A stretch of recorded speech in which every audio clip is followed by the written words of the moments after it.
Subscribe कीजिए KYB blog channel को और बेल आइकन दबाइए लेटेस्ट वीडियो सबसे पहले देखने के लिए।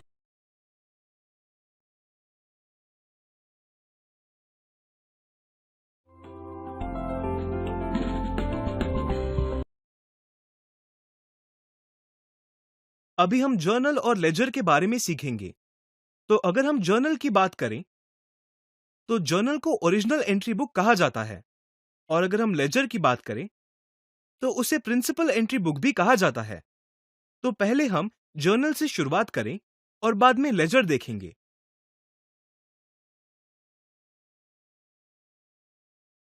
जैसे कि हमने टॉपिक 2.2 में देखा, टॉपिक 2.2 सोर्स डॉक्यूमेंट और अकाउंटिंग वाउचर्स के बारे में था, और इसमें हमने अलग अलग सोर्स डॉक्यूमेंट देखे, जैसे कि इनवॉइस, रिसीट, रसीद और चेक।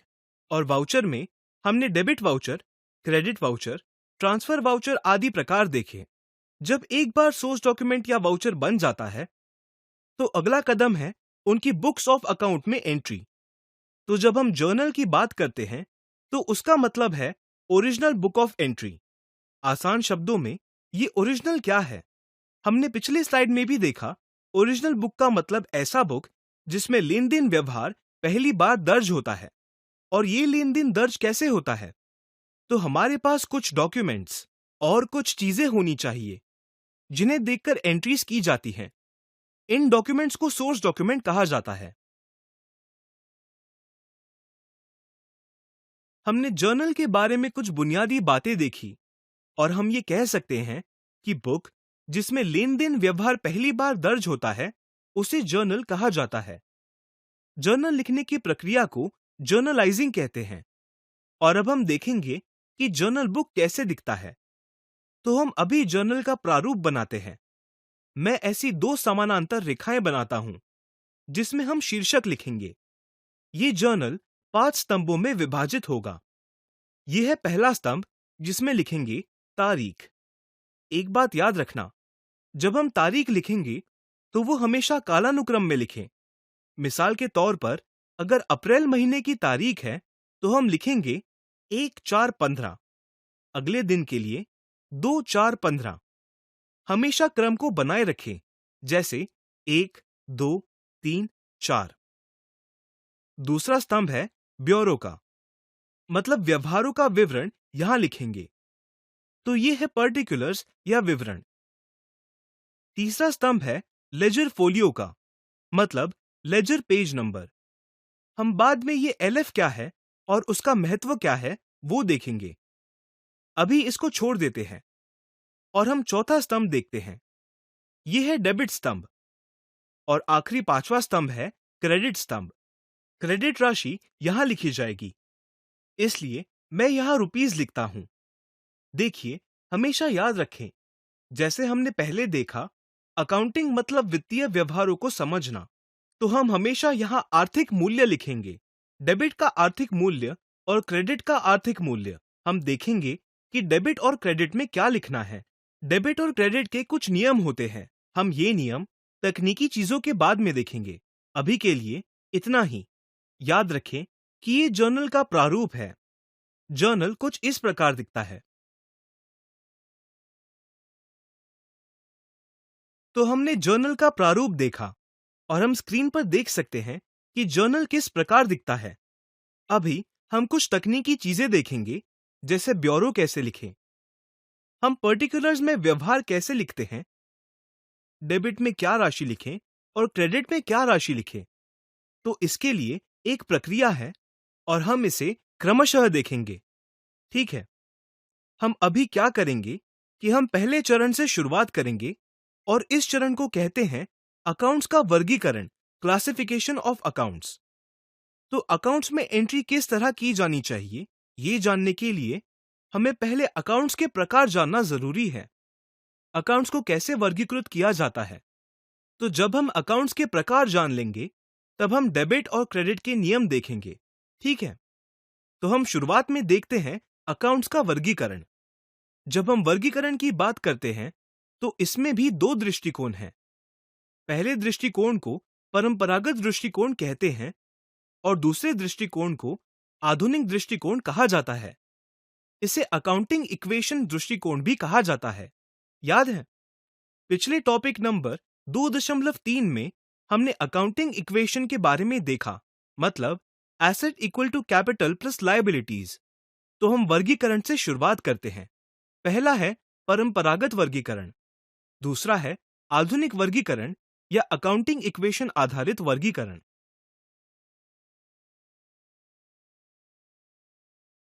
तो हम अकाउंट्स के वर्गीकरण से शुरुआत करते हैं, जिसे परंपरागत वर्गीकरण कहा जाता है।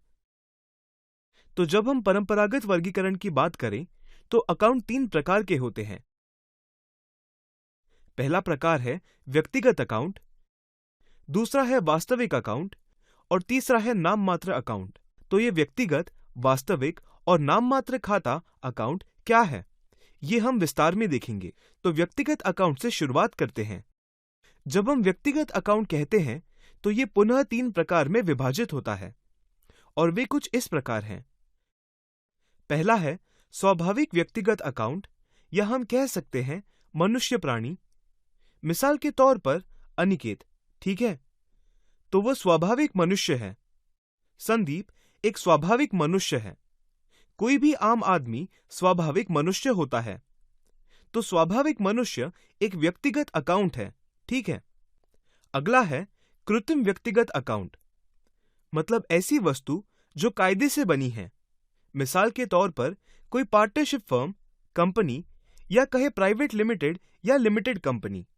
अगर हम कहें HDFC बैंक, तो HDFC बैंक एक कृत्रिम व्यक्ति है, लेकिन उसकी श्रेणी है व्यक्तिगत अकाउंट, ठीक है। तीसरा अकाउंट का प्रकार है प्रातिनिधिक व्यक्तिगत अकाउंट, और ये किसी मनुष्य, संस्था या किसी वस्तु की नहीं होते, लेकिन वे व्यक्तिगत अकाउंट का प्रतिनिधित्व करते हैं। मिसाल के तौर पर अगर हम बात करें कैपिटल की, मालिक ने अपने उद्योग के लिए लगाई हुई पूंजी एक प्रातिनिधिक अकाउंट है, लेकिन इसका मुख्य वर्ग है व्यक्तिगत अकाउंट। या फिर ड्राइंग, व्यक्तिगत इस्तेमाल के लिए मालिक ने या फिर प्रोप्राइटर ने अपने उद्योग से पैसे निकालना, इसे ड्राइंग कहते हैं। ड्राइंग एक प्रातिनिधिक अकाउंट है। जब हम व्यापार या फिर जर्नल एंट्री देखेंगे, तब हम व्यक्तिगत अकाउंट के और उदाहरण देखेंगे। तो ये है व्यक्तिगत अकाउंट, स्वाभाविक व्यक्तिगत, कृत्रिम व्यक्तिगत और प्रातिनिधिक व्यक्तिगत अकाउंट। अगला प्रकार है नाम मात्र अकाउंट। इसमें हम पुनः 2 प्रकार देखेंगे। पहला है आय या लाभ, रेवेन्यू या इनकम, गेन या प्रॉफिट। हमें मालूम है रेवेन्यू क्या होती है। रेवेन्यू मतलब बिक्री, इनकम का मतलब भी होता है बिक्री। इसे नाम मात्र अकाउंट कहा जाता है। और दूसरा है व्यय या नुकसान, एक्सपेंसेस और लॉसेस। ये नाम मात्र अकाउंट का दूसरा प्रकार है। मिसाल के तौर पर सैलरी एक एक्सपेंस है। दूसरी मिसाल है परचेज, ये भी एक एक्सपेंस है। एक और मिसाल हो सकती है जैसे कि कर्ज के ऊपर दिया गया ब्याज, तो इसे नाम मात्र अकाउंट कहते हैं।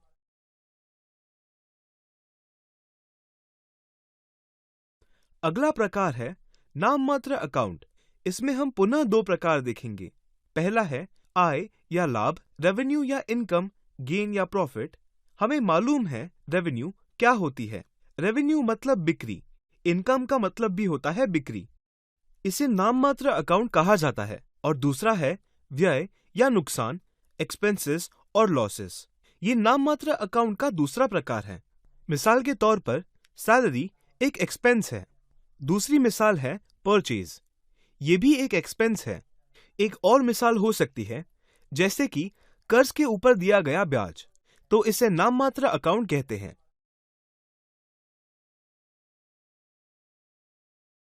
आधुनिक वर्गीकरण के अनुसार अकाउंट्स के कौन से प्रकार हैं? अगर हम कहें आधुनिक वर्गीकरण, तो अकाउंट्स 5 प्रकारों में विभाजित होते हैं और इन्हें हम एक के बाद एक देखेंगे। तो पहले से शुरुआत करते हैं। पहला प्रकार है एसेट अकाउंट। एसेट मतलब दोनों मूर्त और अमूर्त संपत्ति, यानी बिल्डिंग, उपकरण, ठीक है। तो एसेट है पहला प्रकार। दूसरा है लायबिलिटी अकाउंट। तो जब हम कहते हैं लायबिलिटी अकाउंट, तो उसका मतलब है करदाताओं का अकाउंट या फिर क्रेडिटर्स का अकाउंट। करदाता या लेनदार, मिसाल के तौर पर माल के लेनदारों का या करदाताओं का अकाउंट लायबिलिटी अकाउंट है। तीसरा प्रकार है कैपिटल अकाउंट। तो कैपिटल मतलब शुरुआत में प्रोप्राइटर ने प्रोप्राइटरशिप में, पार्टनर्स ने पार्टनरशिप में या फिर शेयर होल्डर्स ने कंपनी में लगाई हुई पूंजी। इस शुरुआती लागत को कैपिटल कहा जाता है। चौथा प्रकार है रेवेन्यू या इनकम। तो जब हम रेवेन्यू कहते हैं तो उसका मतलब होता है सेल्स या फिर कहें इनकम। ठीक है, तो ये इनकम के अकाउंट्स होते हैं और वस्तुओं की बिक्री से व्यापार होता है। पांचवा है एक्सपेंसेस या लॉसेस। तो जब हम एक्सपेंसेस की बात करें तो एम्प्लॉयज को दी गई तनख्वाह, उनको दिए गए भत्ते, भरा हुआ ब्याज, खरीद, ये सारे एक्सपेंसेस हैं और ये इस प्रकार में आते हैं। तो आधुनिक वर्गीकरण के अनुसार 5 प्रकार के अकाउंट्स हैं।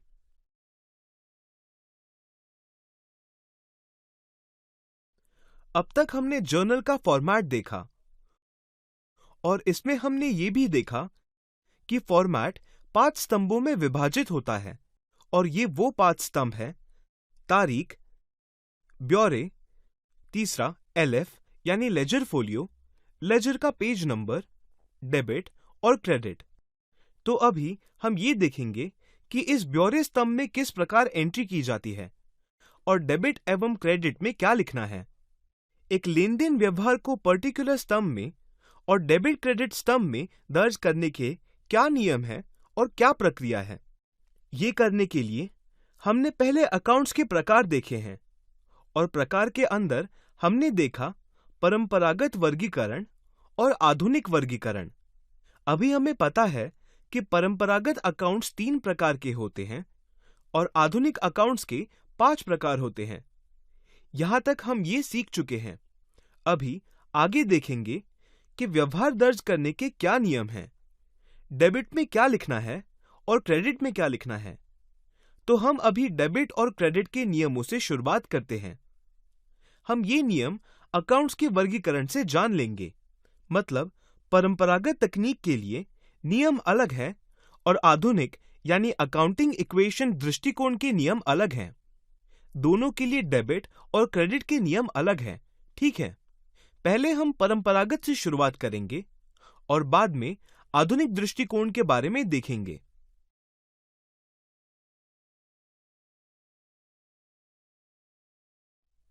परंपरागत वर्गीकरण और डेबिट एवं क्रेडिट के नियम। हम ये नियम समझने के लिए एक उदाहरण लेंगे जिसमें मैं कुछ व्यवहार की एंट्री करता हूं और पहला व्यवहार है एक आदमी का।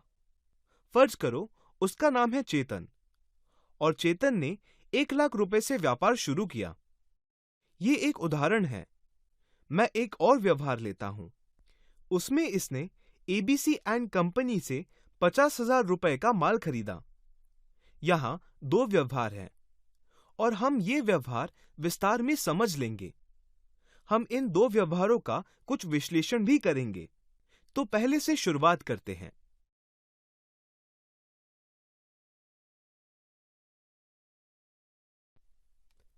पहला व्यवहार मान लो हुआ 1 अप्रैल को।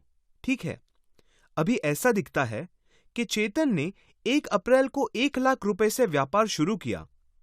तो हम ये कह सकते हैं कि चेतन ने कुछ लागत कैपिटल लगाई जो कि है 1 लाख और ये 1 लाख कैश के तौर पर जमा हुआ। 2 महत्वपूर्ण बातें यहां हम कह सकते हैं। एक है कैपिटल और दूसरी है कैश। अभी परंपरागत वर्गीकरण के अनुसार अगर हम ये कहते हैं कि अकाउंट्स 3 प्रकार के होते हैं, पहला है व्यक्तिगत अकाउंट, दूसरा वास्तविक और तीसरा नाम मात्र अकाउंट। अगर हम व्यक्तिगत की बात करें तो फिर से व्यक्तिगत के भी 3 प्रकार हैं। पहला है स्वाभाविक व्यक्तिगत, फिर कृत्रिम व्यक्तिगत और अंत में प्रातिनिधिक व्यक्तिगत अकाउंट। तो अगर हम कैपिटल की बात करें जो चेतन ने लगाई है, और ये कैपिटल तीसरे प्रकार में शामिल होती है जो कि है प्रातिनिधिक व्यक्तिगत अकाउंट। अब आता है कैश। तो कैश एक एसेट है और वो भी एक मूर्त संपत्ति। तो अगर ये एसेट है तो वो एक वास्तविक अकाउंट है। तो कैश एक वास्तविक अकाउंट है और कैपिटल एक प्रातिनिधिक व्यक्तिगत अकाउंट है।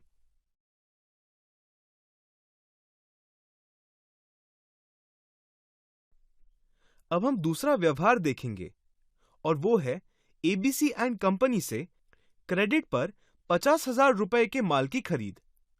तो सबसे पहले हम यहां देखेंगे खरीदा हुआ माल।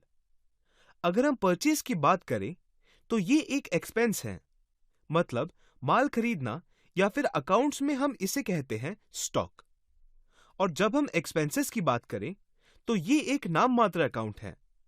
नाम मात्र के अंदर एक्सपेंसेस और इनकम ये दो प्रकार होते हैं। तो यहां पे माल खरीदना एक एक्सपेंस है और ये नाम मात्र अकाउंट माना जाता है। इसकी कीमत है 50,000 और ये क्रेडिट पर लिया है। और ये क्रेडिट देने वाली कंपनी है मेजर्स एबीसी एंड कंपनी। अब ये एक कृत्रिम व्यक्तिगत अकाउंट है, ठीक है।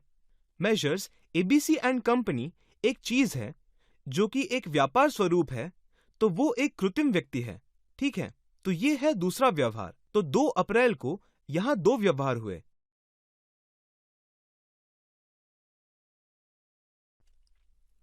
परंपरागत वर्गीकरण में डेबिट और क्रेडिट के नियम कुछ इस तरह से हैं। यहां पर हम एक टेबल देख सकते हैं जिसमें 3 कॉलम हैं। पहले कॉलम में हम अकाउंट्स के प्रकार लिखेंगे, दूसरे में डेबिट के नियम और तीसरे में क्रेडिट के नियम लिखेंगे। तो जैसे कि हमने देखा, परंपरागत अकाउंट्स के 3 प्रकार होते हैं: व्यक्तिगत अकाउंट, वास्तविक अकाउंट और नाम मात्र अकाउंट। तो हम पहले प्रकार से शुरू करते हैं, जो कि है व्यक्तिगत अकाउंट। और इसके नियम हैं: व्यक्तिगत के लिए डेबिट द रिसीवर और क्रेडिट द गिवर। हमें यहां पर पता है कि व्यक्ति चाहे कोई भी हो, स्वाभाविक, कृत्रिम या प्रातिनिधिक, तो व्यक्ति या तो रिसीवर होता है या फिर गिवर। तो यहां पर नियम कहता है डेबिट द रिसीवर और क्रेडिट द गिवर। तो हम यहां पर एक उदाहरण लेते हैं। जैसे चेतन ने 1 लाख रुपए से व्यापार शुरू किया, तो यहां पर चेतन नाम का व्यक्ति अपने व्यापार में कैपिटल लगा रहा है, जो कि है 1 लाख, और व्यापार को धनराशि मिल रही है। तो कैपिटल एक प्रातिनिधिक व्यक्तिगत अकाउंट है और कैश एक वास्तविक अकाउंट है। तो एक व्यक्ति दे रहा है, तो हम लिखेंगे कैपिटल क्रेडिट, ठीक है, मतलब गिवर। तो कैपिटल क्रेडिट जमा हुआ।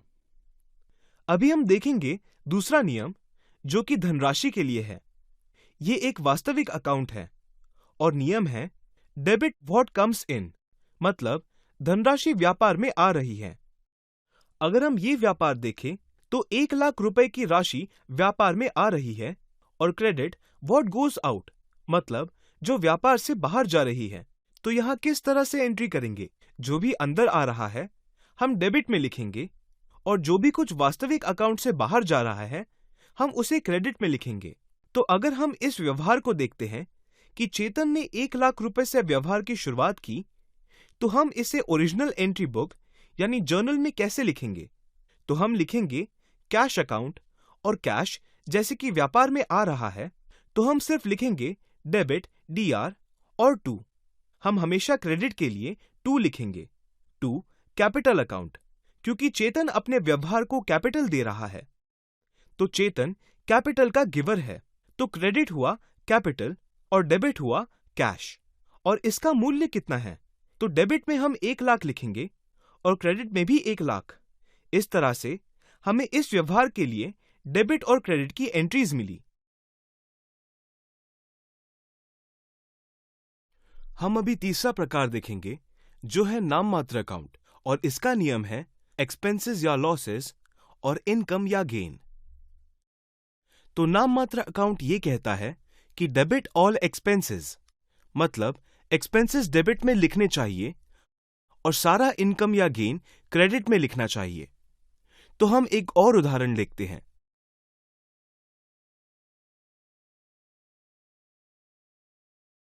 मेजर्स एबीसी एंड कंपनी से 50,000 रुपए का माल उधार पर लिया। अभी हम देखेंगे इसे किस तरह से दर्ज करना है। तो माल की खरीदारी ये एक एक्सपेंस है और देने वाला कौन है? तो वो है मेजर्स एबीसी एंड कंपनी। तो सामान की खरीदारी या स्टॉक की खरीदारी ये एक एक्सपेंस है और देने वाला है मेजर्स एबीसी एंड कंपनी, जो है कृत्रिम व्यक्ति।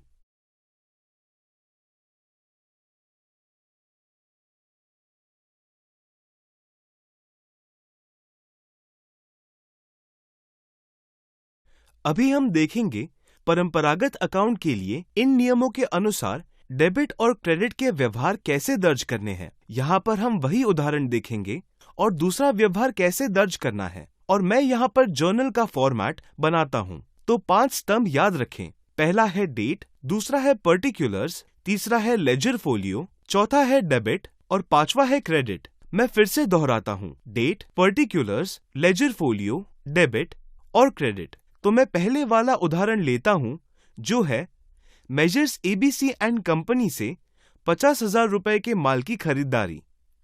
तो मान लेते हैं ये 2 अप्रैल को हुई। पर्टिकुलर्स में माल की खरीदारी एक एक्सपेंस है और अगर हम नियम देखते हैं तो खरीदारी ये एक नाम मात्र अकाउंट है। तो हम कुछ इस तरह से लिखेंगे, परचेज अकाउंट डेबिट टू। अभी क्रेडिट का देनदार कौन है? तो वो है मेजर्स एबीसी एंड कंपनी। तो हम इसे ऐसे लिखेंगे और डेबिट कॉलम में हम लिखेंगे 50,000 और क्रेडिट में हम लिखेंगे 50,000। तो इस तरह से हम ओरिजिनल एंट्री बुक यानी जर्नल में व्यवहार लिखेंगे। और एक बात ध्यान में रखें, ये एक तकनीकी भाषा है। Purchase account debit to ABC and company हम कंस में आसान इंग्लिश में लिखेंगे, जिसे कहते हैं वर्णन। तो हम यहाँ लिखेंगे being goods purchase on credit. तो एक आम आदमी भी इसे समझ सकता है। हम फिर से यहां परंपरागत अकाउंट्स के नियम देखते हैं और ये नियम हैं,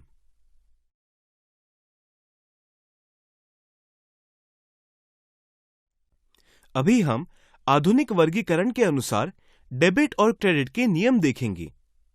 तो आधुनिक वर्गीकरण के अनुसार अकाउंट्स के 5 प्रकार होते हैं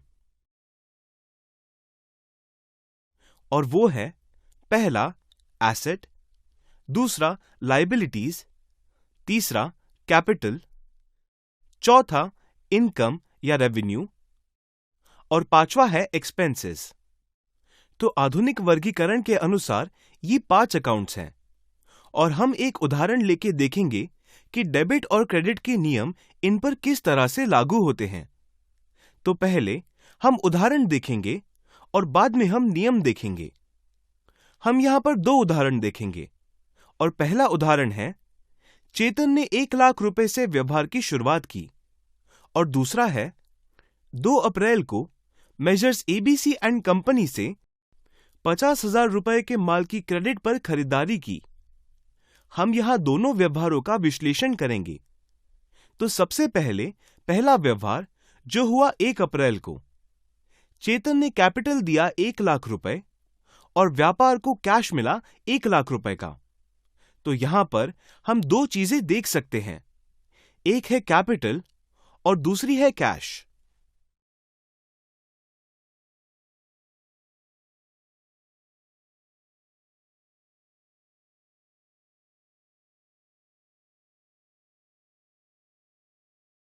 आधुनिक वर्गीकरण के अनुसार अकाउंट्स की 5 प्रकार होते हैं और पहला है एसेट। और हमारे पहले उदाहरण में कैश एक एसेट है, हम इसे कैपिटल भी कह सकते हैं। तो पहला प्रकार है एसेट, दूसरा है लायबिलिटी, तीसरा कैपिटल, चौथा है इनकम। ये सारे आधुनिक वर्गीकरण के अनुसार अकाउंट्स के प्रकार हैं। और पांचवा है एक्सपेंसेस। यहां हम देख सकते हैं कि कैश जो एसेट है और कैपिटल जो है आधुनिक वर्गीकरण के अनुसार अकाउंट का तीसरा प्रकार। तो तीसरा प्रकार है कैपिटल अकाउंट। और अगर हम देखें कि व्यापार को कैश मिल रहा है तो कैश या एसेट बढ़ रहा है और साथ साथ जो कैपिटल चेतन ने लगाया है वो भी बढ़ रहा है और ये हम इस व्यवहार में देख सकते हैं। अब हम दूसरा व्यवहार देखेंगे, माल की खरीदारी, और ये एक एक्सपेंस है। अगर हम कहते हैं कि 50,000 रुपए की माल की खरीदारी, तो ये एक एक्सपेंस है और बढ़ता हुआ एक्सपेंस है। बेशक ये उधार पर है, लेकिन इसमें कुछ फर्क नहीं पड़ता। ये एक एक्सपेंस है जो मेजर्स एबीसी एंड कंपनी की तरफ है। तो अगर हम मेजर्स एबीसी एंड कंपनी देखते हैं तो वो एक क्रेडिटर है, और अगर हम इस क्रेडिटर की बात कर रहे हैं तो ये एक लायबिलिटी है। तो यहाँ पर हम आधुनिक वर्गीकरण का दूसरा प्रकार देख सकते हैं, जो कि है लायबिलिटी। और लायबिलिटी भी बढ़ती रहती है, ठीक है। लायबिलिटी उसी रकम से बढ़ती है और वो है 50,000। लायबिलिटी में बढ़त और एक्सपेंस में भी बढ़त, ठीक है। तो ये इन दो व्यवहारों का विश्लेषण है। और अब हम देखेंगे कि आधुनिक वर्गीकरण के अनुसार डेबिट और क्रेडिट के नियम क्या हैं, और हम वही उदाहरण देखेंगे और उसे आधुनिक वर्गीकरण से मिलाकर देखेंगे।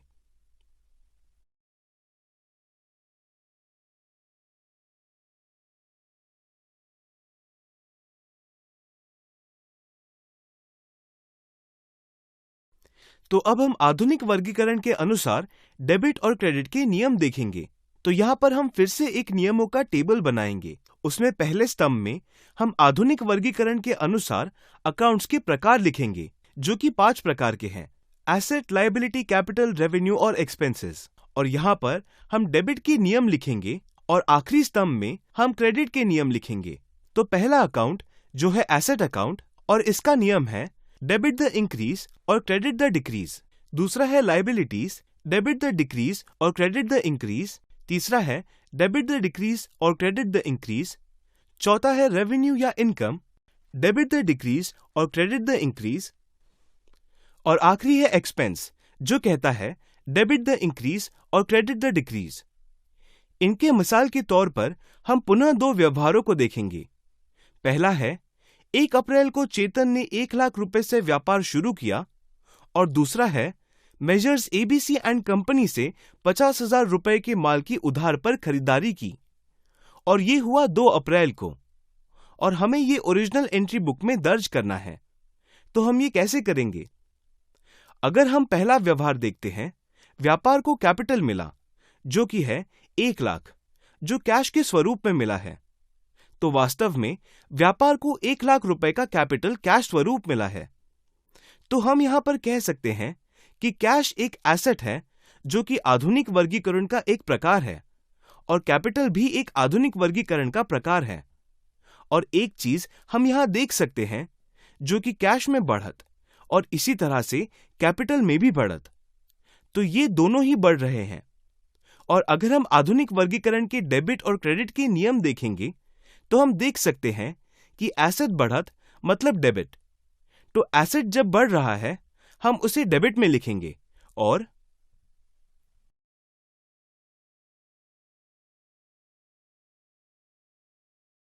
कैपिटल भी बढ़ रहा है, मतलब कैपिटल में बढ़त, मतलब नियम के अनुसार क्रेडिट। तो यहां पे मैं जर्नल एंट्रीज करता हूं। 5 स्तंभ, पहला है डेट, दूसरा है पर्टिकुलर्स, तीसरा है लेजर फोलियो, चौथा डेबिट और पांचवा credit. Debit, credit, ledger folio, particulars और पहला है डेट। तो हम डेट लिखेंगे 1 अप्रैल, और पर्टिकुलर्स में व्यापार को कैश के स्वरूप में कैपिटल मिल रहा है, तो कैश यहां पर बढ़ रहा है, ठीक है। तो हम इसे डेबिट में लिखेंगे। हम कुछ इस तरह से लिखेंगे: कैश अकाउंट डेबिट। क्रेडिट हमेशा 2 के बाद आता है। कैपिटल भी बढ़ रहा है, तो हम आधुनिक वर्गीकरण के अनुसार क्रेडिट में लिखेंगे। हम यहां पर सिर्फ मूल्य लिखेंगे। डेबिट के सामने लिखेंगे 1 लाख और क्रेडिट के सामने लिखेंगे 1 लाख। और यहां पे आसान अंग्रेजी में वर्णन जरूर लिखेंगे कि being business started with cash ₹1 lakh, और हम ये एंट्री क्लोज कर देंगे।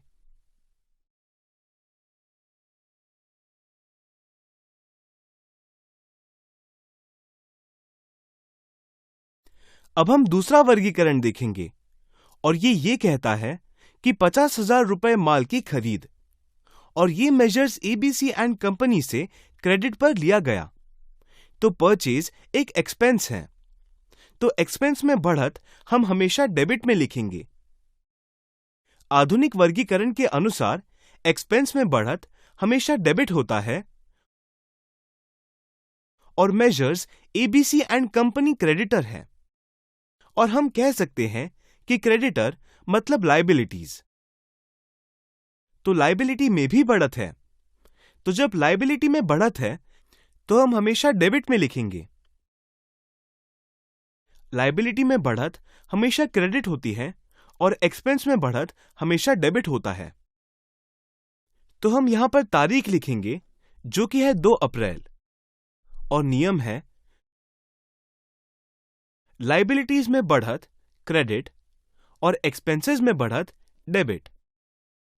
तो सबसे पहले हम डेबिट लिखेंगे और हम कुछ इस तरह से लिखेंगे, परचेज अकाउंट डेबिट, और ये है 50,000। अगली है क्रेडिट एंट्री जो हमेशा 2 के बाद आती है। हम यहां पर लिखेंगे मेजर्स एबीसी एंड कंपनी, और जो कि लायबिलिटी में बढ़त है हम इसे क्रेडिट में लिखेंगे, और क्रेडिट स्तंभ में एबीसी एंड कंपनी के लिए हम 50,000 लिखेंगे।